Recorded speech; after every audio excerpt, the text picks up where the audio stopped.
have you ever seen this mushroom? This is just my character reference of the Tawny Grisette. I have a couple different variations. I also have one that's a little bit more like devious. And then I have one that's more like in the egg form. And then I've got this guy who's just there to have a good time. Welcome today to Meet the Mushroom Tawny Grisette Mushroom Edition. If mushrooms had a cast of characters, this particular type would be the comic relief. The guy that everyone underestimates until he says something that changes the whole scene. Orange, brown, round, a little goofy looking, and hiding a secret that could save your life in the wild. If you are new to my channel, my name is Holly. I make mushroom art with the brand Susrooms. I turn mushrooms into cute, quirky little characters. And today I am talking about the Tawny Grisette. This mushroom has a surprisingly dangerous family tree. However, this mushroom isn't particularly dangerous. I'm a super big mushroom nerd, so this is the one I decided to go with today. Almost looks like a marshmallow that has been like correctly toasted, like how I would cook my marshmallows over a fire, basically. I'm on a journey right now, have been for the last couple of years, to make deep dive videos, but also make mushroom trading cards on every single mushroom ever to exist. It is a very big task, I know, but me being a nerd about mushrooms is just like, it makes it really easy. But yeah, let's take a little look, and it looks like he's joining us right now. There he is.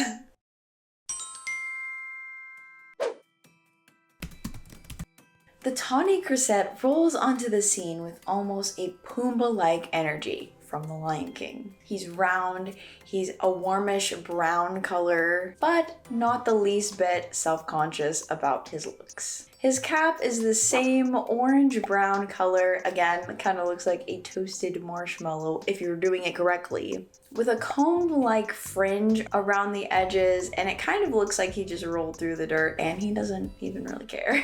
Underneath the cap is a very slender, white, skinny stem, kind of reaching all the way down. It can also be the same color as the cap, which is like a brownish color. This mostly just depends on age. It changes color as it ages a little bit, but the most fascinating part about this particular mushroom, and a great way to identify it, is that it actually hatches from an egg. This is one of his signature characteristics because it emerges from an egg, much like its deadly cousins in the Amanita family. This mushroom is certainly not like any of its villainous cousins. It doesn't have the same oomph as they have. The Tawny Grisette emerges from an egg much like the fly Amanita, which is the iconic mushroom. It basically looks like this one, except it's got a red cap. It's got these spots on it, which is another indicator of that egg. This particular mushroom doesn't have those spots like a lot of the Amanita family does. This particular mushroom lets go entirely of the egg. The Amanitas sometimes leave behind the universal veil or the egg, and that's why they have the spots on them. This one doesn't have the spots, but it still is related to the Amanita family. Another way to tell this mushroom from the other Amanitas in the family is that it doesn't have a ring around the cap, like this, kind of an example here. No ring. This kind of has a cutoff from start to finish. It emerges from the egg, but really nothing else. This mushroom only stands about 4 to 6 inches tall and has white crowded gills with a white spore print to match. This mushroom actually lives a little bit longer than most your typical mushroom. It lives actually like 1 to 2 weeks above ground, which is really cool. All mushrooms will have a very, very long lifespan under the ground because of just their mycelium. For this mushroom to pop up is kind of cool to see. I mean, it isn't very tall. Definitely compared to the other Amanitas, this mushroom is a lot smaller, but I think just as cute. Let's dive into some fun facts about this mushroom. This mushroom was first discovered back in 1774 by a German clergyman turned into a naturalist named Jacob Christian Schaffer. If I'm saying Schaffer wrong, I'm so sorry. He spent most of his time drawing all the mushrooms he could find in Bavaria, Germany. This particular mushroom, the Tawny Grisette, was actually lumped into a lot of the other guild mushrooms in like the same category, and it wasn't actually placed into the Amanita family until much later. In 1815, the mycologist Elias Magus Fries was the one to categorize this as the Tawny Grisette in the Amanita family. A fun fact about him is that he wasn't just into mushrooms, he also dabbled in bugs, physics, and he even tried to invent the first washing machine. So mushrooms was just one of his many hobbies. I relate. So besides the Amanita family, the Tawny Grisette is a part of the Grisette group. He's kind of the Pumbaa of the Grisettes because he's kind of this happy, lovable character as opposed to all of the warthogs that maybe are not so nice. And this would also relate to the Amanita family, which is really just full of a bunch of murderers.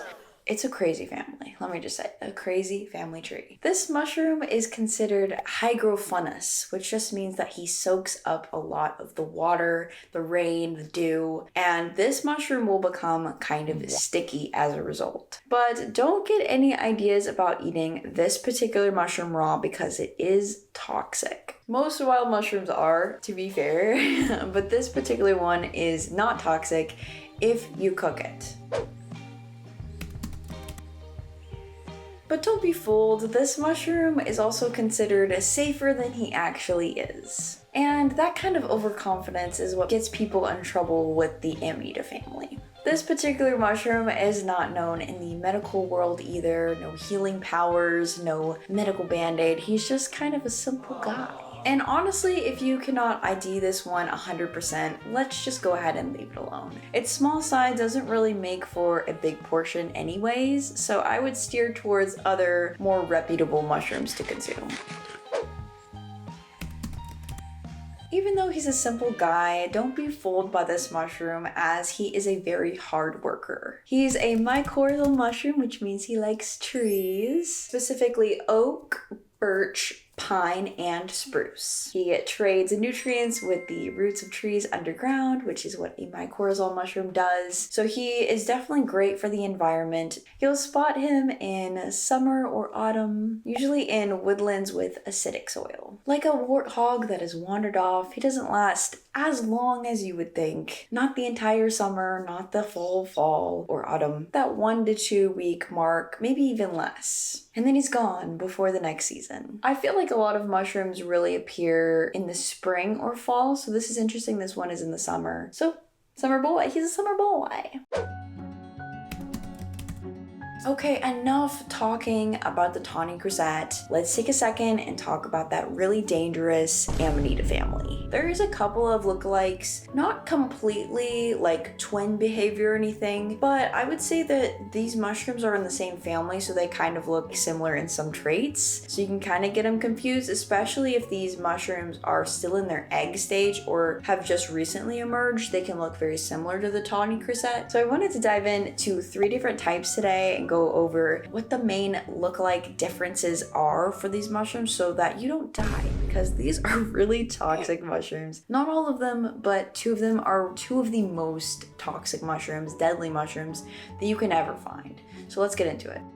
If the Tawny Grisette is our comic relief character, then this mushroom is definitely the villain. This is the death cap. I haven't covered this one completely yet, but it is on my list and I talk about it almost every episode. It is very similar in lookalikes with a lot of different types that I cover, and it is one of the most deadly mushrooms ever because, I mean, death cap, it's kind of in its name. So this mushroom is more of a greenish yellow color. This mushroom has a ring around the cap, which the color and the ring alone is a big indicator for the differences between our main star today. The gills and spore print are both white, very similar to the grisettes. There are no striations in the cap, which there are with the Tawny Grisette. Definitely the lookalike factor is the biggest way to tell this one apart, so just make sure that whenever you're figuring out which one is which, that it's in its fuller maturity, because the color will definitely give it away.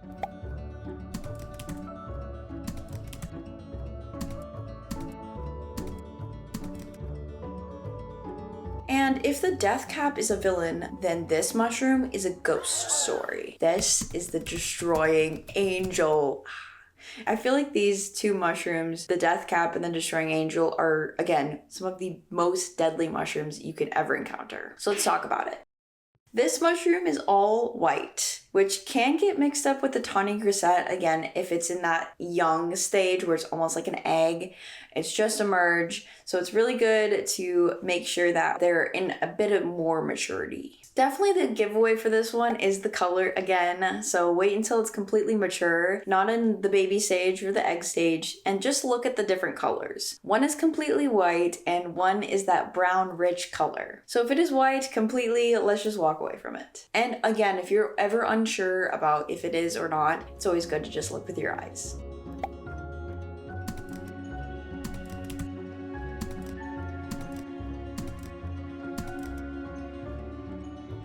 And lastly, this is the most lookalike mushroom to the Tawny Grisette that we have today. This is the regular grisette.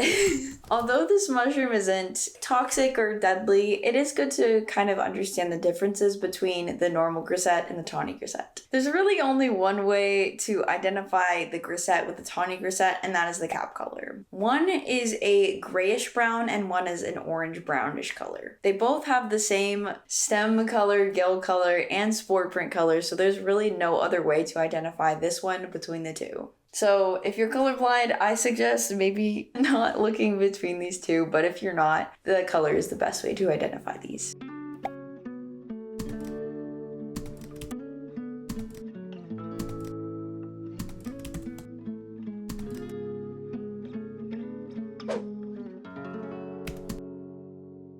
The Tawny Grisette is pretty common wherever it is naturally grown, which is in North America or Europe, and for the specific season, of course. But don't expect him to be at any farmer's market. This one is exclusively a wild harvest option. So if you really want to meet this guy, you have to hunt him down, mud and all. So now that we've talked about the dangerous lookalikes and some of the other features that describe the Tawny Grisette just a little bit more, it is now going to be that time of the episode where I do the quiz. I will show different images of the Tawny Grisette and another lookalike. You'll have to distinguish which one's which. I have all of the answers right after the questions so you can know which ones you got right and which ones you did not. But yeah, anyways, good luck to you and I will see you right after.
Hi and welcome back! How do you think you did on this quiz? Leave me a comment below what your score is and if it was a little bit more tricky than you thought. I try to make them a little bit tricky, but I will say that it was kind of hard because these are like obvious, the color wise. But you know, the Grisette and the Tawny Grisette are very, very similar looking, so let me know how you did.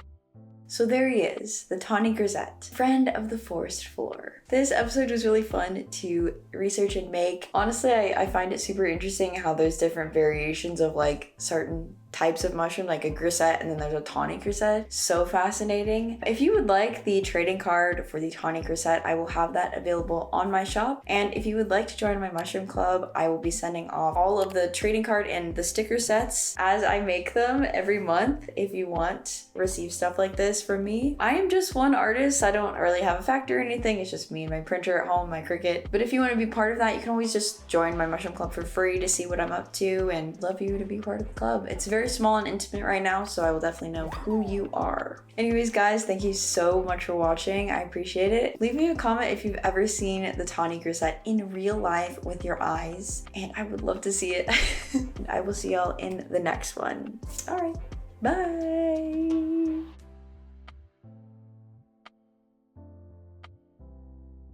This is the mushroom I'm going to be talking today. The Tawny Grisette. Tawny Grisette. That it just sounds like it has to roll off the tongue. Hygrophanous. How to say word.